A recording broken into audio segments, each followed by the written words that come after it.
Welcome to the Toffee Blues, your source for all things Everton, and welcome to the live stream, the live managers discussion, the ever elongated managers discussion. I'm joined by Paul, who's sporting a very nice yellow scarf there. How are you doing, Paul? I'm okay, mate. A little bit tired. We're getting towards the end of the working week for me, but I've got enough energy to come on and basically just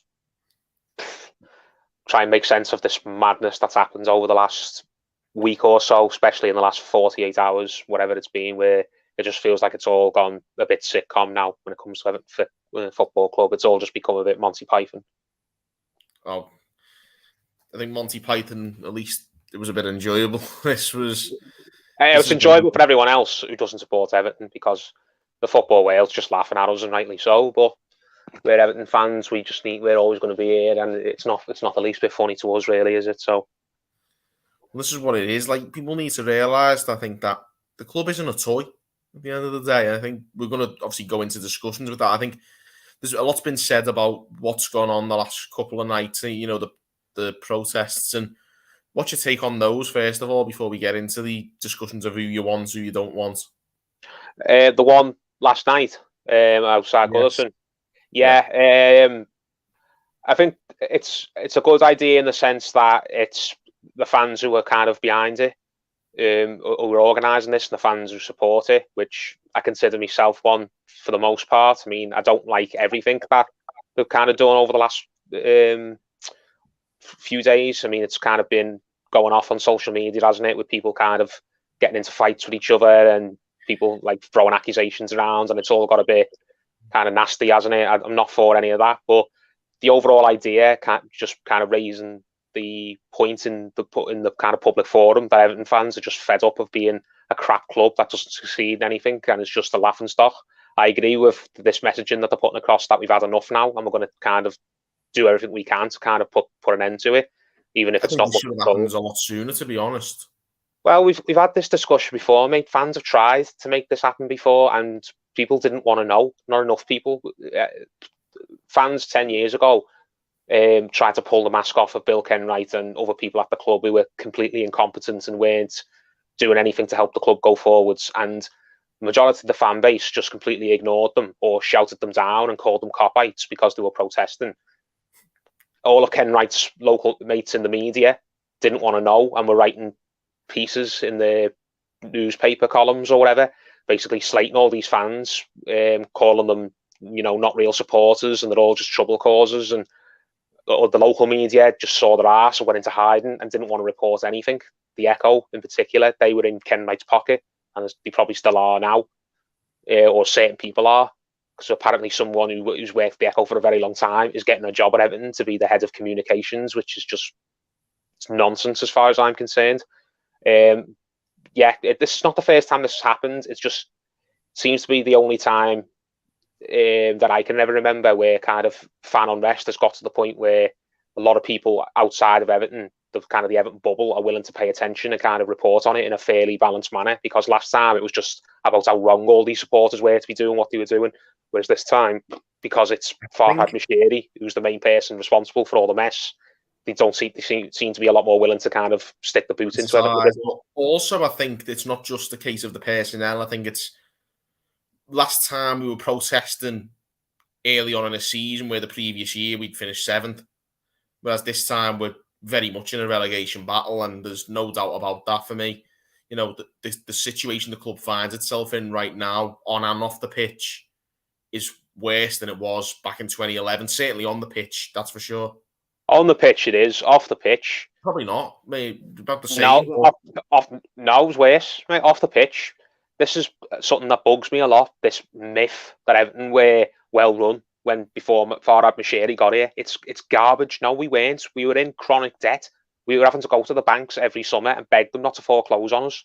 So we'd end up going into administration because we didn't have any money to pay off anyone. Couldn't sign. Never mind getting any good transfers in. It does me head in. That Dominic King for the Daily Mail's put a piece up in the last few hours that I was reading not long before we've come on, about how Everton were this kind of shining light, this example of how to run a football club and have passionate people in charge who knew what they were doing.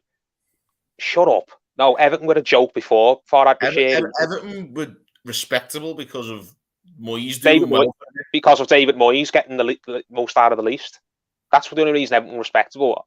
And again, I don't want to be respectable. I want to be anything that's good.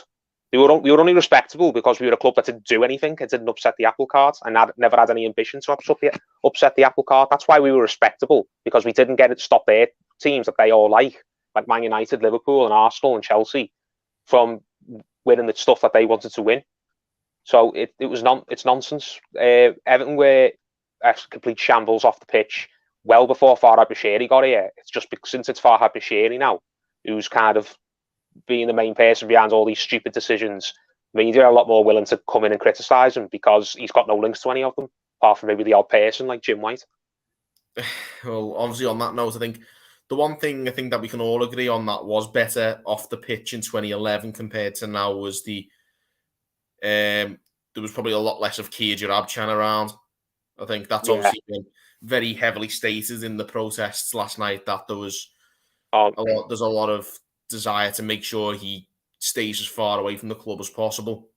I did nip down to the protest yesterday. I wasn't there for most of it. I was only there about half an hour. I got there not long after 7, and I was kind of hung back. I got a lift from a relative, so I had my relative kind of waiting in the car about 10 minutes away, and I ended up staying for about half an hour because I didn't want to keep them waiting. And truth be told, I didn't want to have to stay there until whatever time it finished, about 9 o'clock or whatever, and then have to get the bus home.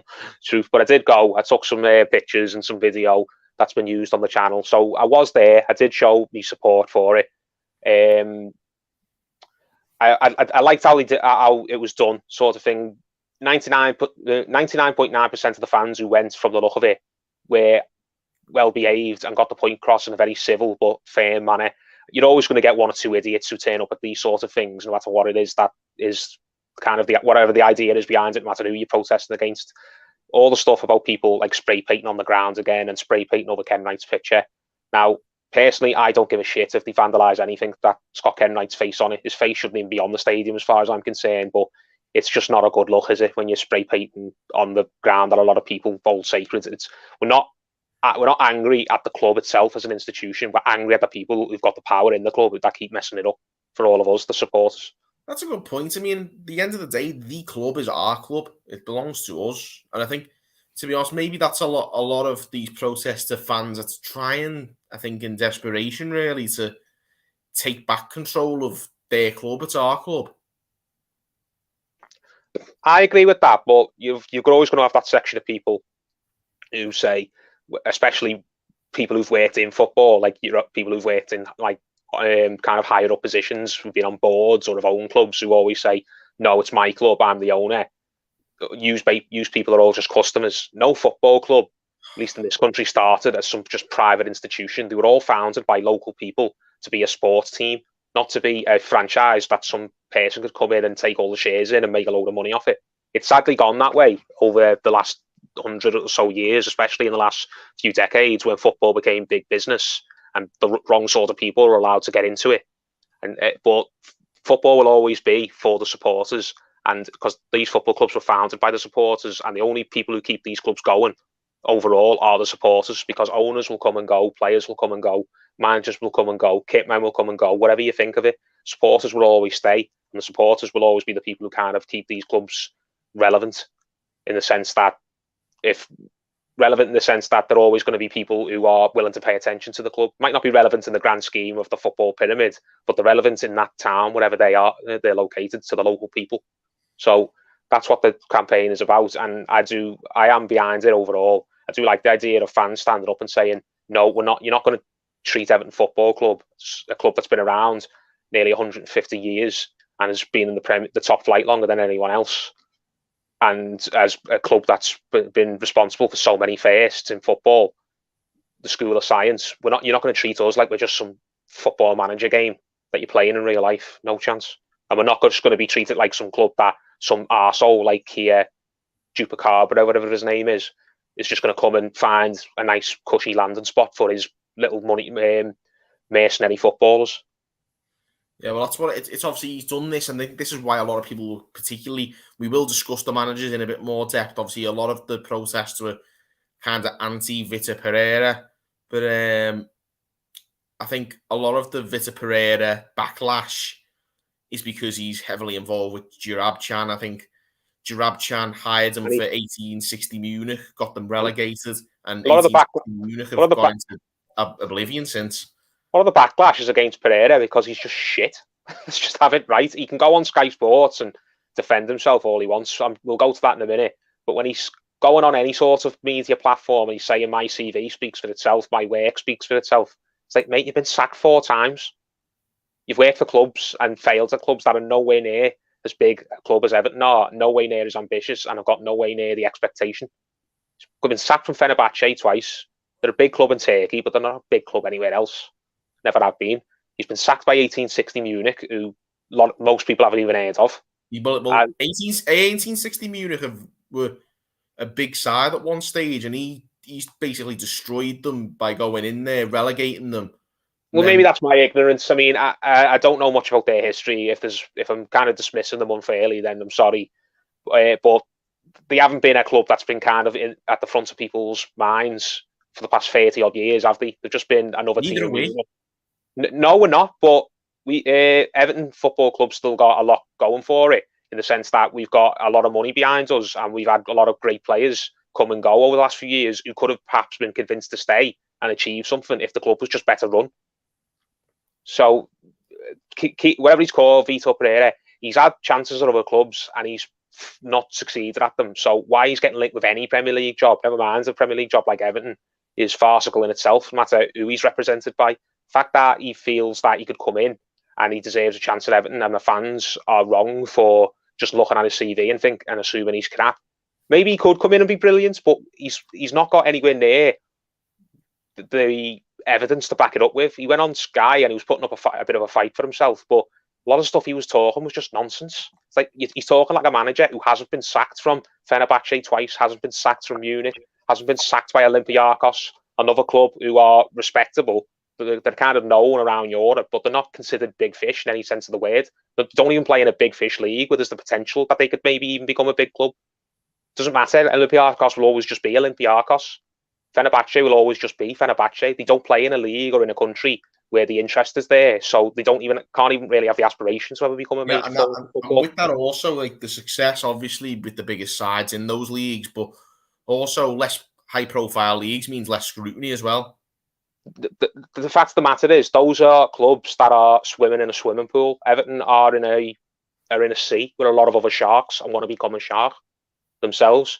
So the whole point is, Vitor Pereira, when he goes on Sky, kind of putting up a fight for himself, it's commendable in the sense that he's got confidence. I don't want a manager who's a shrinking violet, really, but I don't want a manager going on anything, whether it's Sky, whether it's a radio station, whether it's on another TV channel, whether it's on someone's podcast or a fan channel. Actually, I don't want any manager going on and trying to basically overstate his credentials, which is what he was kind of doing.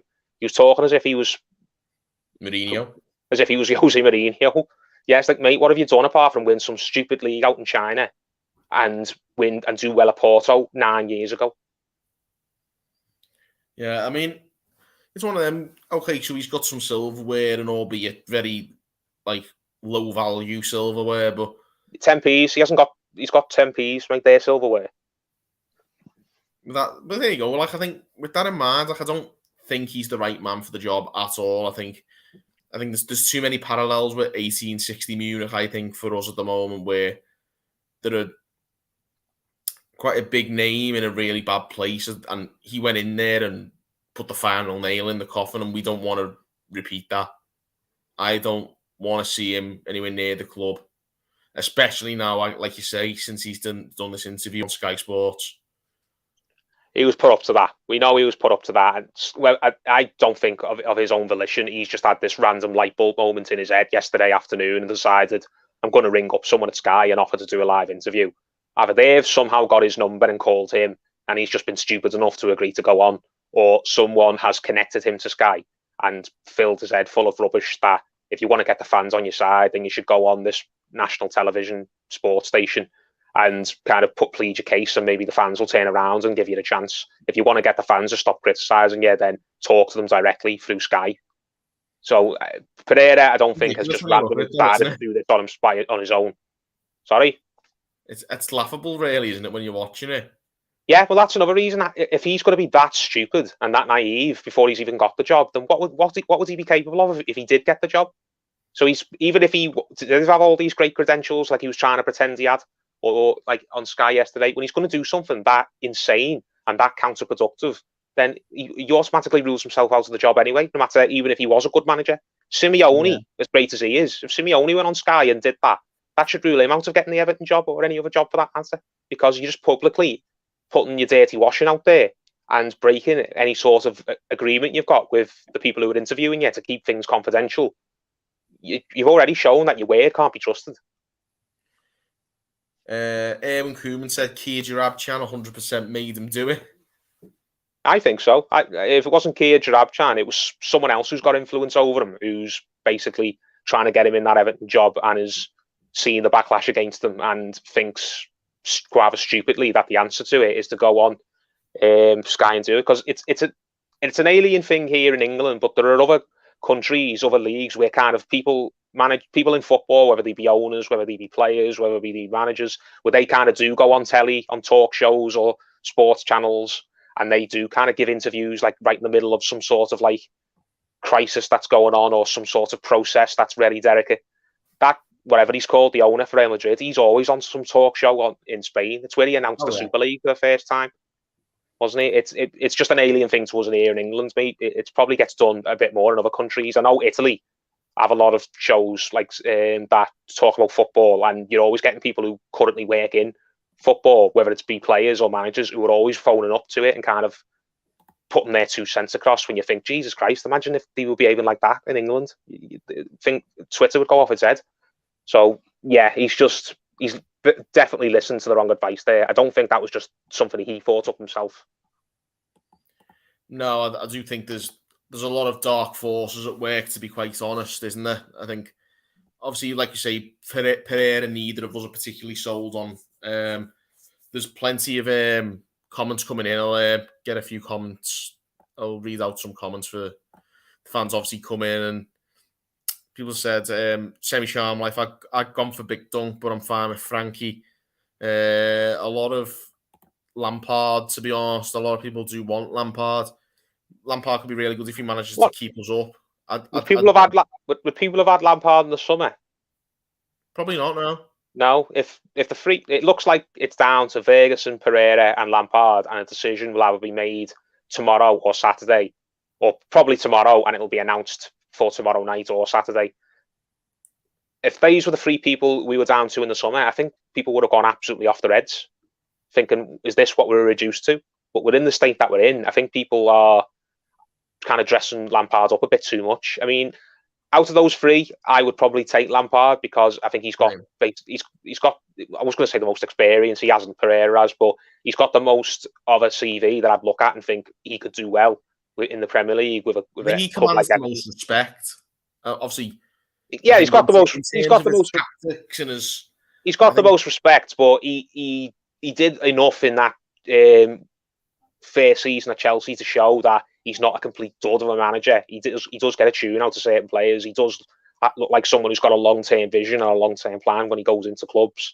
And if he'd just been had a bit more luck at Chelsea, then he wouldn't have been sacked. But it's just sad state of affairs when we're down to Ferguson, who's never managed the first team properly. He's only had a couple of caretaker spells, which have been very mixed. We've got Vitor Pereira, who's been completely irrelevant for God knows how long, if he ever was relevant, because he was last at a proper big club in FC Porto 8-9 years ago, and since then he's been to Fenerbahce and been sacked twice. He's been to China and achieved nothing that anyone even remotely cares about. He's been to Munich and had a disaster. He's been to Olympiacos, where I think he won the league with Olympiacos, but they sacked him anyway because his football was rubbish. Why do I think he was the only one who's never won the league with Olympiacos or something?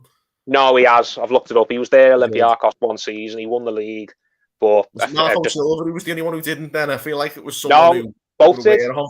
They both did. Marco Silva had an invincible season with Olympiacos. Marco Silva did better at Olympiacos than Pereira did, but we've seen that doesn't really speak much about Marco Silva. Wasn't anywhere near good enough for Everton. I'd have Silva over Pereira any day. I would, and I'd have had him over. I had him over Pereira a few years ago when we were first linked with Marco Silva, and I would have had Silva back now over Pereira. And that's mad to say because I don't think Marco Silva was at all good enough to be Everton manager. Yes, plenty to discuss. Just yeah, through these comments. If it's Frank, then we've just got to get behind him. I have warmed to the idea a bit more than I have last week when we last did a stream where I was like, "Oh, he's made a career out of scoring big goals against Everton. He's a London boy. Will he come up and take to the culture up here? He's a Tory. Will the fans kind of get behind him? Because he is. He's an ardent Tory, isn't he? But I think fans are kind of getting to grips with that a little bit more now. And considering what the alternatives are, I don't think fans will be quick to turn on him like they were with Benitez. I think people would know if it's quick to turn on him, we're just ripping our nose off to spite our face because we'll consider ourselves lucky to get him because we looked like we were going to get Pereira at one point. Because people will say to themselves, it's either this or Pereira, and it surely would have been worse under Pereira. You got to wonder, you know what this club's like and its hierarchy for smoke screens. Is this all part of the plan to make people warm to Lampard that throw Vitor Pereira in there? Do you really think the club are that clever? I think they're that cynical, yeah. Maybe. I mean, a week ago, I was laughing at the idea that Pereira was getting linked. I just thought he was some grifter in football, and he probably is. I mean, he'll take umbrage with that because all you've got to do is spray paint Pereira out on the side of a wall and he'll ring up Sky Sports crying about it. But I think he's a grifter just like his agent, Kia, whatever he's called. I think a pair of them just love to get in a room with a naive chairman like Sherry and just basically fill his head with gas. Well, they did it to Tony Fernandez at QPR, didn't he? Before, yeah. Then obviously Reading as well. There was an Egyptian fella who owned 1860 Munich as well, who, like, when they hired Pereira, very similar to Mashiri, Tony Fernandez type characters. It was gullible owners with a bit of money. It was why Kia he represented Tevez. That was his biggest name client for years. It's why Tevez didn't stay at United because Ferguson legged Kia. He said, "I don't care." Even this was after Tevez just helped United win the Champions League. They were saying to Tevez, "We're not giving you a deal with this agent you've got. We're not because we've had bad experience with him." And I don't think they only signed Tevez on loan from West Ham, didn't they? They got him on loan, but he did really well. West Ham as well. Like, yeah, the whole no-work permit deal and all that. Yeah, he's always been dodgy, and United under Ferguson. I don't know if he does any business with them since Ferguson's retired, but Ferguson at United refused to have anything to do with him, even when Tevez, who was on loan and had done brilliantly for them, and a lot of fans were really keen to get him signed permanently. Even then, Ferguson put his foot down and said, "We are absolutely not dealing with this fella ever again."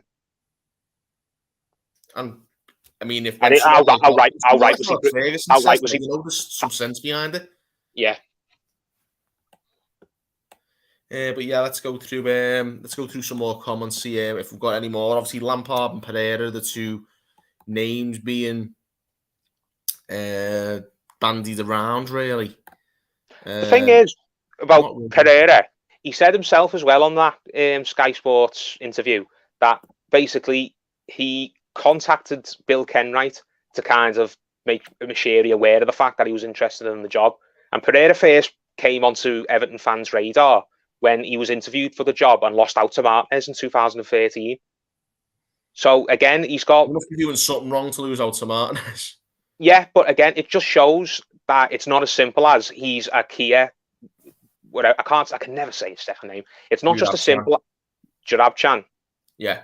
Yeah, Kia Jarabchan. It's not... I don't think it is just as simple as he's a manager who is represented by Kia Jarabchan. Kia's gone, all right, I'll get my guy in a job here at Everton because I can get all my other mates, all my other clients here at Everton. He's had some sort of other link. He knows Bill Kenwright. He admitted that he phoned Bill Kenwright to put a word in for him. And back in 2017, when he was last linked with it and he was in China, he probably did the same then again. So it just shows that even though Mashiri's kind of at the wheel and making all the biggest decisions, other people at the club have still got influence and are still basically helping screw things up. And Ken Wright's one of the chief examples of that. Mashiri bears the brunt of the blame, but he's not the only person who keeps bringing people to this club and letting people get foots in the door and listening to people who were absolutely stupid.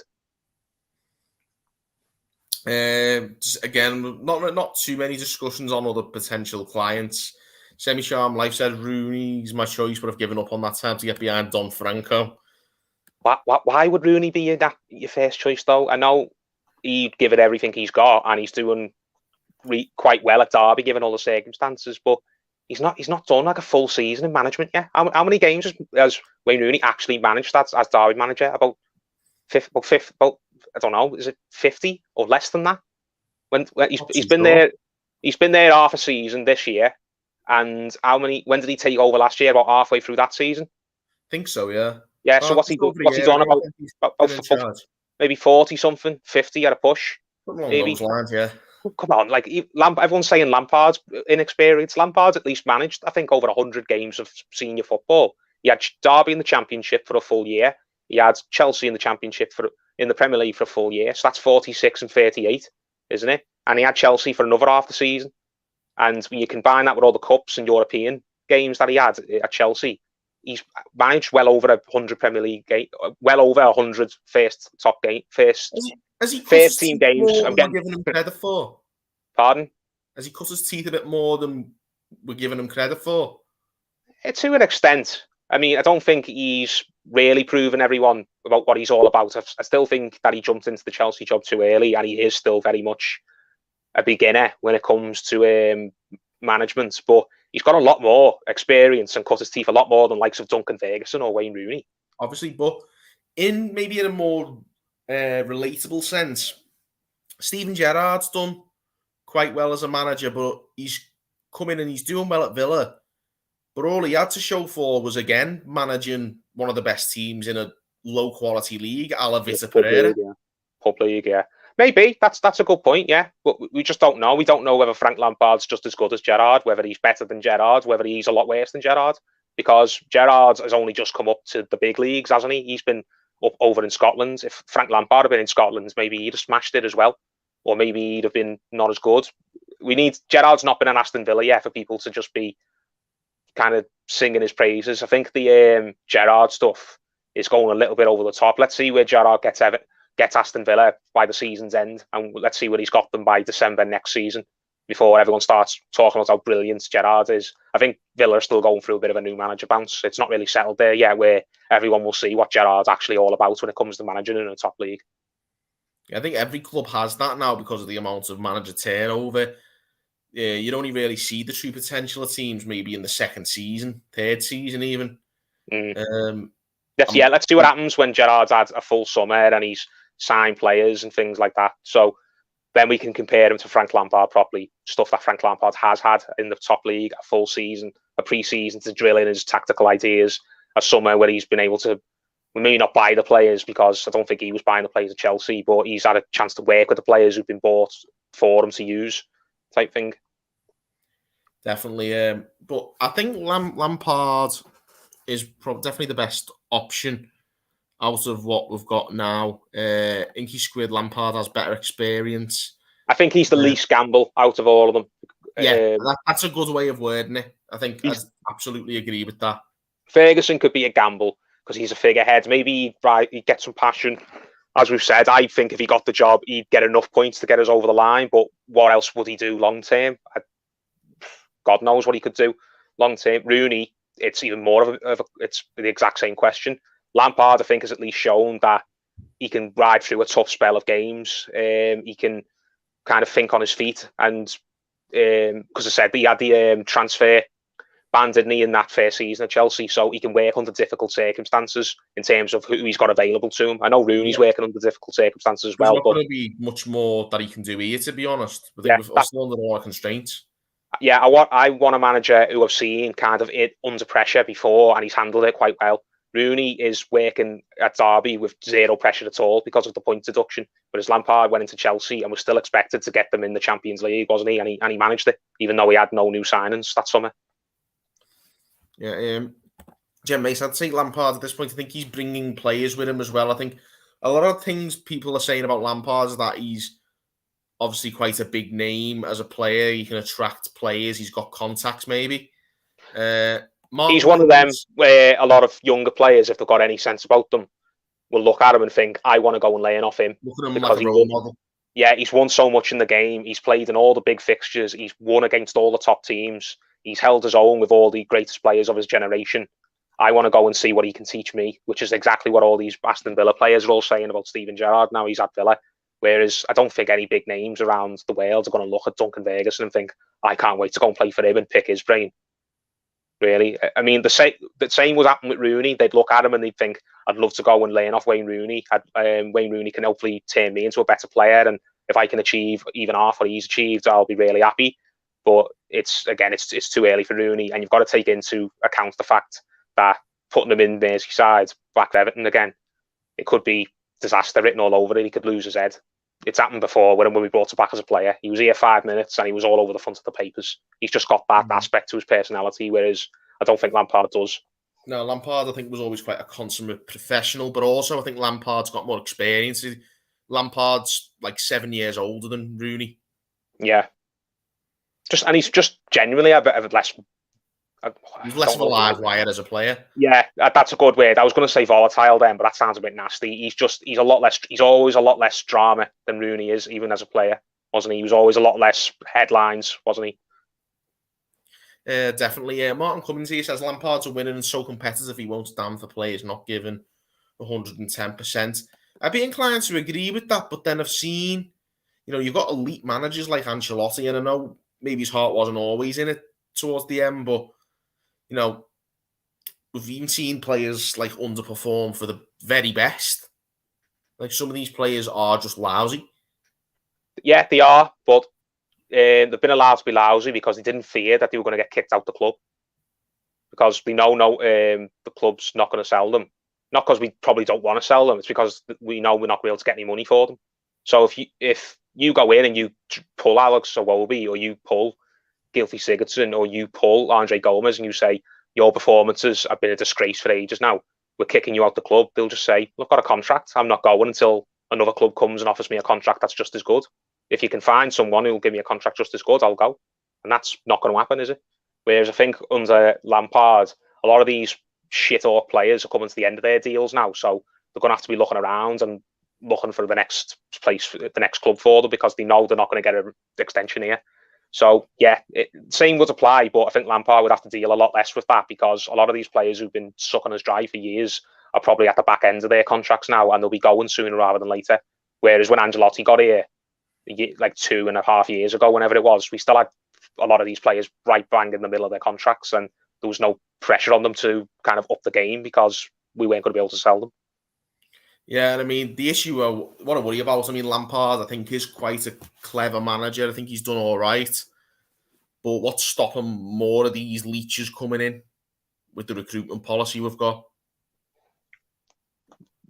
This is what the campaign's about, making sure that there's people at the club who don't let these leeches come in, whether it's making Ken Wright just fuck off finally and retire, whether it's telling Moshiri to stop listening to his idiot mates, whether it's getting a director of football and just letting him run the whole thing, and making sure that he's got some good contacts and some good common sense. Yeah, it doesn't matter who the manager comes in, nothing will really change in the grand scheme of things until things change off the pitch, and that's what the whole idea is behind this 27 years campaign.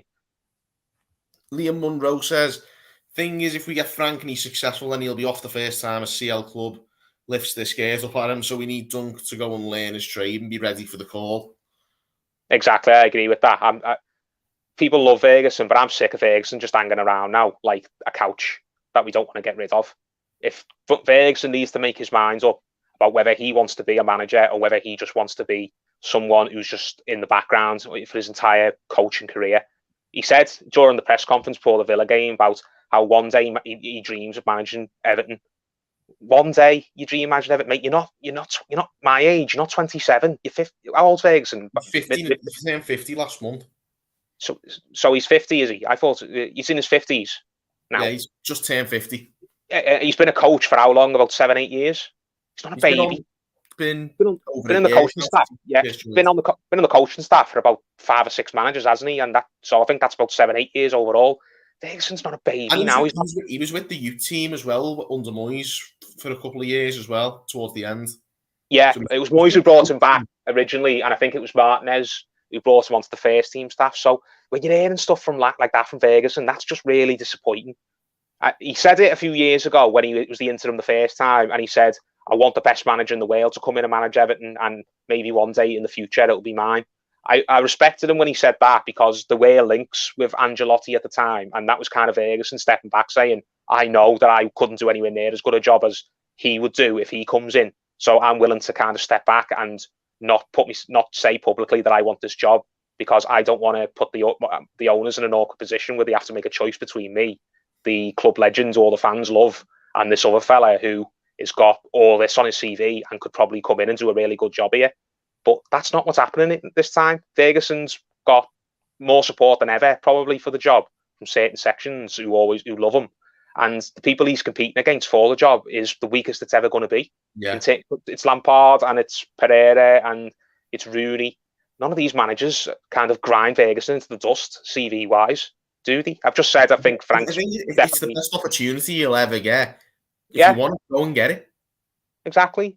And he said himself that Ancelotti rang him up to kind of give him a bit of a confidence boost and told him, "You are ready for this. If you want it, go out there and kind of seize it for yourself." I think that's what Ancelotti apparently told him in so many words. He rang him up and said, "You are ready to be a manager." That's what Ferguson said, Ancelotti said to him, which is kind of, and if you get an Ancelotti's endorsement, then what other endorsements do you need in terms of your own self-confidence? If Carlo Ancelotti, who's probably the most successful manager in football, who's still going, or he's in the top 2 or 3 successful managers of football, if he's telling you that you're ready, who else needs to tell you that you're ready before you believe in yourself? And yet he's still sitting there in press conferences saying, "Oh, maybe one day I can be the Everton manager. It's my dream." Don't, come on. You're 50 years of age now, or whatever. You're not 25. You're not brand new to coaching.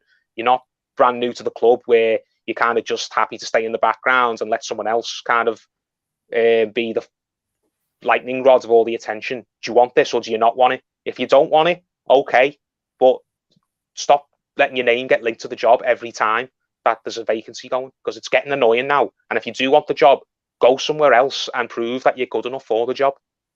Because other people do it. Rooney's doing it. Gerrard's doing it. Lampard did it. He went out to the Derby and did mixed at Derby, but he still had the bottle to go to Derby, to go to a championship club and say to the likes of Chelsea, I'll go out to these other teams and prove that I've got what it takes to manage at the top level now. And he ended up getting the job off it. So I don't know. I'm just repeating myself. I know that, but I'm sick of Ferguson staying on the staff as a first team coach with people calling for him to be manager. If he wants to be the manager, he's got to go out and cut his teeth. And it's either now or it's never ever.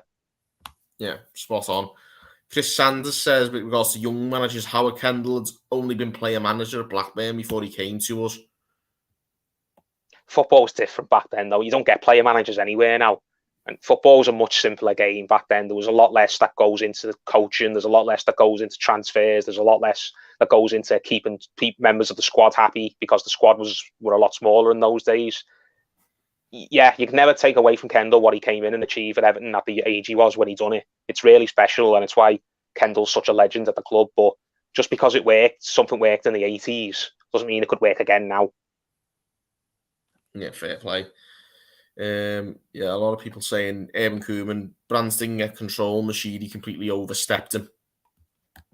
Well, yeah, we know that, and that's why Brands gone, hasn't he? But we were saying that for years about Brands. It was, if you're getting overstepped, why don't you just leave? Why don't you make a stand? And I don't know what happened with Brands. Did he walk, or did he get sacked over what happened with that fan? Did the club just come to him and say, "You're either with us or you're against us"? And he kind of said, "Well, I want this, and this, or I'm not with you." And they just said, "Well, I think it's best if we just pay you off then." We don't know. Until Brands actually comes out and says something, we won't know exactly what happens in terms of his departure. Because if Brands ended up getting sacked, then I'd have a lot less respect for him. We were saying for years, if you're going to get sidestepped, you need to resign and show a bit of character here. And if that's what he did do belatedly after that Liverpool game, then fair enough. But if he just got sacked because he ended up opening his mouth and having that argument with the fan and slagging off Benitez while there was a camera rolling, then it would just be a case of, yeah, well, Brands would still be here if we'd have him. and he'd still be basically maybe not part of the problem, but definitely not part of the solution. Yeah. GTI says, well, at least with Lampard, he's young and hungry and promotes youth. Yeah, there is that element, I think, is because you get a bit more out of the kids. Someone earlier in the chat said, what could he do with the likes of Gordon, maybe? Maybe, or I think at least we know he'd stop using shitheads like Rondon. That's one positive you can't deny. Just people who don't deserve to be at the club because their ability is so terrible and they've got no potential to get any better, like Rondon, like Iwobi. I'd probably throw Andre Gomez in that. We know he'd basically put them on the periphery very, very quick. And he'd give chances to the likes of Dobbin, to the likes of Anthony Gordon, to the likes of maybe that Tyler Onyango. They'd probably feature more under him. And I think no Evertonian would have a problem with that because we want to at least see what these players have or haven't got rather than just sticking with the same names who constantly don't do anything for us. Let us down on a number of occasions. Yeah, there's a lot of... Philip Mason saying the trouble with Duncan is if he messed up big time. Can you imagine booing a club legend? I know. It happens at United, didn't it, with Solskjaer, and you just don't want that. Has that really ever happened with any Everton manager? Maybe to an extent with Kendall when he came back the second and third times and it didn't work. And I don't think he ever got booed, but people... I don't think any of that was ever really directed at Kendall. No, spell, but that third time, by the time he came in, it was a circus by then. Yeah, and no one basically got angry at Kendall for when it was bad. Everyone was just kind of sad that it was kind of detracting from his initial success, wasn't it? But it kind of undermined how good he was the first time. Yeah, I can't think of any kind of any Everton legends who came back to the club for a second or a third spell, and the fans ended up really turning on them and they ruined their own popularity. It just didn't happen. There's been players who've come in and tried to do well for the club after the finish. There's been people who've come to the club after the playing days, the glory years are over, and maybe didn't quite achieve the same success that they did previously. The likes of Colin Harvey, because he had a little spell as a manager after Kendall left the first time, and it didn't really work for him either, did it? We didn't win anything. I think just because it wasn't quite Kendall's level, it was still much better than a lot of what we. Oh yeah, we were still kind of up there, and we got to that final in '89 that we lost to Liverpool, but he won't have been happy with that. Colin Harvey was a winner, and he won the league as a player. He was on the Kendall's coaching staff when we were winning leagues and European Cup Winners' Cups. So yeah, you know what point I'm getting at, but it is a point that every manager who's won a cup for Everton has been a player who played for Everton. So you don't want to be in that club where you're an ex-player who played for Everton and then you came in and you didn't win a cup. It's not a nice thing to be remembered for, is it? So I do definitely take the point that it would be really sad if Ferguson came in and it's just a disaster and it kind of tarnishes people's memory of him. There's some people where that won't happen. They love Ferguson so much because they remember him as a player. There's nothing he could do that would make them think any less of him. But I think there's a certain generation of fans who are maybe our age, who don't remember him much as a player, if they saw him at all, who would kind of just really throw the dummies out the pram and really go in hard on him, and that would be sad. Yeah, I think for me, I think we've seen like the effects of it. I'm just turning my camera around, mate. I think this is just a way of summing up the state of our fans. Your head looked like it fell off. No, yeah, it did. Yeah, my head fell off just like Mashiri's head's fallen off and he can't make up his mind. He's given people second and third interviews when this should have been sorted out well over a week ago. Yeah, there's so much. Obviously, we've discussed a lot of the main managers, but there's obviously a lot of names being bandied around, but they're the three main ones, obviously, that we've said. He says here, number 9, Dixie Dean. If Lampard comes in, maybe Patterson and Michaelenko can get forward and cross some balls. For DCL might be going. Yeah, we'll come to that in a sec. But Michaelenko can't cross. That's what he wasn't signed for that. He was signed to be a defensive fullback because the manager who wanted him didn't want a wing-back who got forward and put balls in the box. That's the whole reason Dean's gone. Because Dean wanted to do that, and Pereira, man, said no. Michaelenko's not a wing-back. Maybe he can become one with a bit of coaching. You don't know whether he's got the physical attributes to learn, or if Lampard will try and convert him. But Yeah, Michaelenko, if he starts becoming a regular first teamer, which you'd hope he would, considering the money we spent on him and all the grief we've had to do, all the grief we've gone through to get him in the door. But Patterson, he put in a good cross, didn't he, for the under-23s? So I do think Lampard will want to do that. He'll want to be putting balls into the box for Dominic Calvert-Lewin, but he can't be so stubborn in his approach like Benitez was, because he'll just end up going the same way as Benitez. Definitely, but I think with regards to, obviously, you say their service for Calvert-Lewin, there's rumours about Calvert-Lewin wanting to go, isn't there? Yeah, I saw that. Apparently, he'd be interested in going to Arsenal. Like, wouldn't you be if you were Calvert-Lewin in his situation? He's stuck at Everton, who are going backwards every single season. It seems like we're lunging from one crisis to the next. We can't keep a manager more than 5 minutes. The fans are getting angry all the time, and it's got to the point now where we're protesting. He's not an Evertonian. He wasn't born Evertonian. He probably loves the club, and he's got a lot of affection for us because we gave him his big break in football and we've developed him. But he'd be stupid if he loved us that much. He was willing to just waste his entire career here, because there's a much better chance he's going to be a permanent England player and we go in the World Cup if he's playing for a club like Arsenal, who, all things considered, look like they're on the way up, albeit slowly. But there's a lot more going right at Arsenal than there is going right at Everton. I wouldn't blame the lad if he just thinks, look, I've given this long enough now.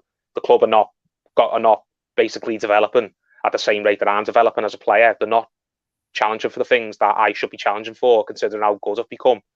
And if I want to achieve what I want to achieve, then I need to just take myself somewhere else. And even more so, Richarlison. God knows why Richarlison loves Everton, because we've been terrible all the time he's been here. And that's not his fault. He's been one of the very few players who's been any good. God knows why these players feel any loyalty to us at all, especially the foreign lads like Richarlison, who weren't developed here. Not really. They have come in already as established players, haven't they? Premier League players. Yeah, I think the thing with Richarlison, I think he's a very Everton type player.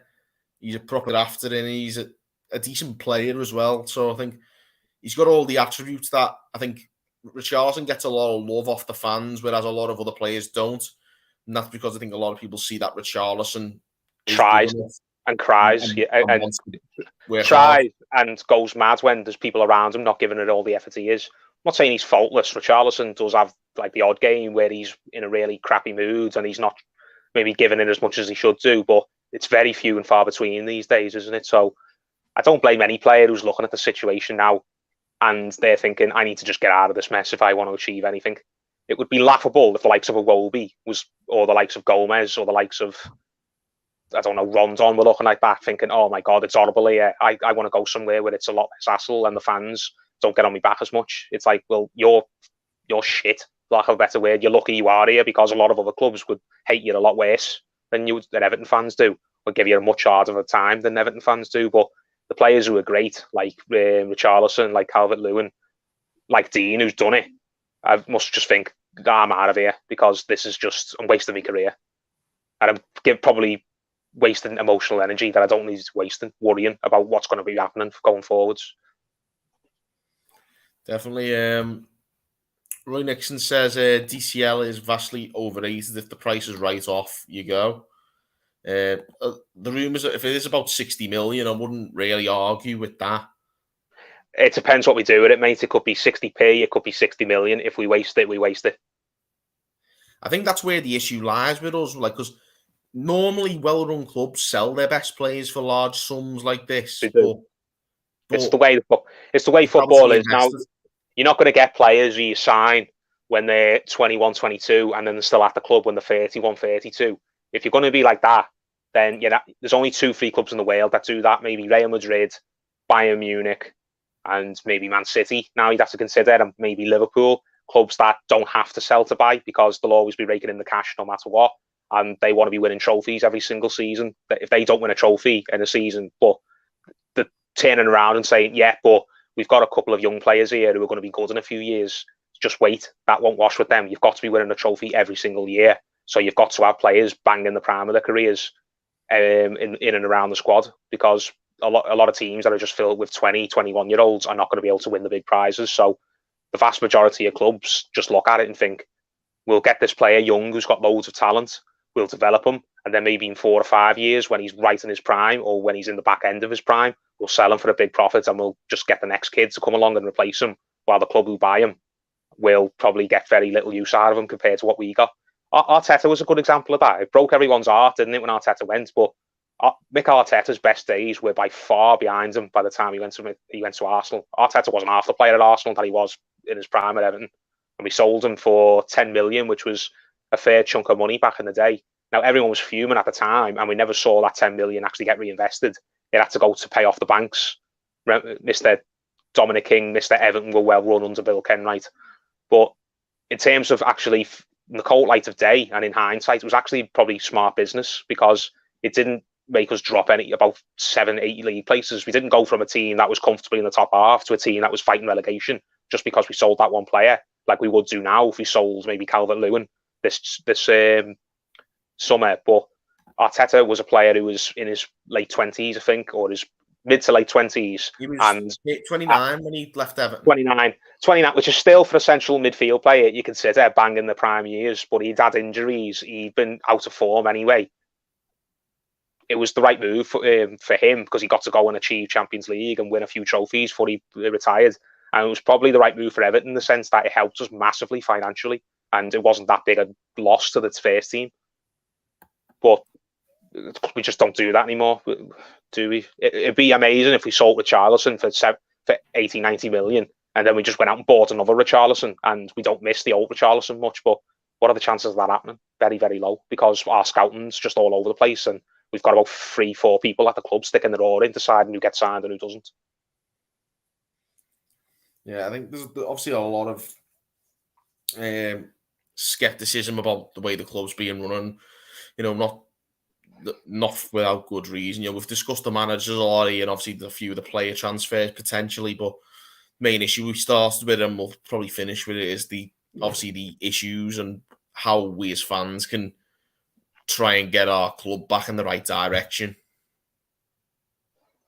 I don't think there's anything we can do as fans directly to get it in the right direction. We just need to, as fans, make it abundantly clear that we're not happy with the direction it's going in, basically, so the world knows it. And then hopefully one day someone will look at it and think, you know what, I admire the passion of those supporters. I'm going to go in and I'm going to try and help them there. Whether that's someone coming in and buying Mashiri out, whether that's Mashiri himself looking at it and thinking, I need to start listening, whether it's someone, a director of football or a certain manager, sticking their hands up and saying to Mashiri, I want to come and I want to be part of this project and I'll get you going in the right direction. There's nothing directly the fans can do to basically get this mess sorted out. We can't, as fans, stop the team from getting relegated if they're going to get relegated. We can't have the fact that we can't make crap players good. We can't stop a lunatic owner being a lunatic owner, most probably. All we can do is just keep fighting the good fight, and hopefully in the end it will all play out in the right way for us. Because it's happened with other clubs, hasn't it? Liverpool, when they were protesting against Six and Gillette, it didn't get better immediately overnight, but in the end, their passion, I think, was a big reason why the likes of FSG looked at it and thought, let's go buy that club, and with a bit of work we can turn that club into an absolute giant of a brand again. And that's why the likes of Martin Broughton were willing to take the old owners to court and get them thrown out. You just got to be very passionate as a fan base and very sensible, and just hope that someone somewhere is looking at it thinking, you know what, I'm going to go help that club and I'm going to get them in the right direction. And are we as a fan base passionate enough though? We don't know. We'll have to see what happens with this fan base. If you'd asked me a month ago, I'd have said no, because I've gone through the protest thing before and it's died on its arse and gone nowhere. So we'll just have to see what happens. There seems to be a bit more fire in the protests this time than previously, though, I think, but a lot more good reason for it as well. I wouldn't even say that, because it was very fiery at one point under the Blue Union. But the thing that they've got going for them this time that they didn't have last time is that Kenwright's not the chief target of all their frustration, because he'll just get his media mates out to come out and defend him, like King has, Dominic King and other people are doing. He's a target, but the biggest target is Kia, Jorapan or whatever he's called, and Mashiri, and they don't have the links in the media for people to just come out and defend them illogically. So we'll have to just see. Yeah, I think definitely. One thing we'll finish off with here is Matty Elvin. Pereira out, Lampard in. If we get Pereira and more protests, is that the right thing to do. I think there should be more protests anyway. Even if we get Lampard, even if Lampard comes in and he wins the first few games and everyone's mood jumps right up and we stop worrying about relegation, there needs to be protests anyway. We need to make the whole world know that Ken Wright needs to do one and retire and go off somewhere. We need to let the whole world know that Moshiri needs to stop playing football manager with the club. We need to know that Kia is not welcome here and we shouldn't be doing any business with him whatsoever. We need to make clear that we should have a director of football or somebody at the club who's basically responsible for the football side of things, who we trust to do it properly. And he doesn't have to basically swim against the tide. He doesn't have to fight an owner sticking his oar in. He doesn't have to fight a board that can't agree on his appointments. He doesn't have to fight an agent trying to push his shit players onto us. We just need to keep protesting until the club gets its house in order. Now, will it ever get its house in order? Who knows? Well, who knows? I think, like you say, we need to be you've got to keep fighting. It will never happen, no. If you don't stop, if you do stop protesting, there's no chance of it happening whatsoever. Yeah, I well and truly agree with that. It's got to keep going. And I know some people are like, "Oh, get behind the team. It's not going to get better. It'll get better. We'll win a few games, but it'll just be the same crap next season." Yeah, we'll be like Sunderland. That's my biggest fear. I look at it and I think we have got Sunderland and Swansea written all over us. Maybe we'll have a close escape this time. Maybe we'll have a close escape next season as well. But it will get us eventually. And when it gets us, we won't be coming back anytime soon. So, time to get a grip. Erwin Koeman said here, what would you think about possibly bringing John Terry in as a defensive coach with Lampard?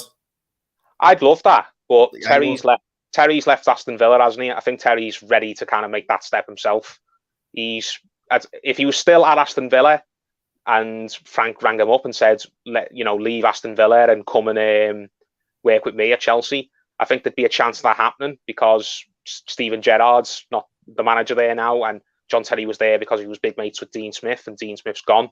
But when Dean Smith left Villa, I think John Terry thought of it and said, right, I don't want to just stay on the coaching staff with the next manager, whatever he is. I don't want to follow Dean Smith to Norwich and be the coach with him there. I think John Terry's at the point now where he's not willing to be a number 2 or a number 3. I think he wants to get in the management game himself. So I'd love it if it did happen, but I don't think it really would, even if Frank asked the question. Yeah, we'll wrap up anyway now, but I think Erwin Koeman nails it. Massive day tomorrow for our football club, of course. I think it's expected that the announcement could be tomorrow, but I'm not putting my house on it. Just imagine if it's Vitor after all this. God forbid. I mean, this chat alone.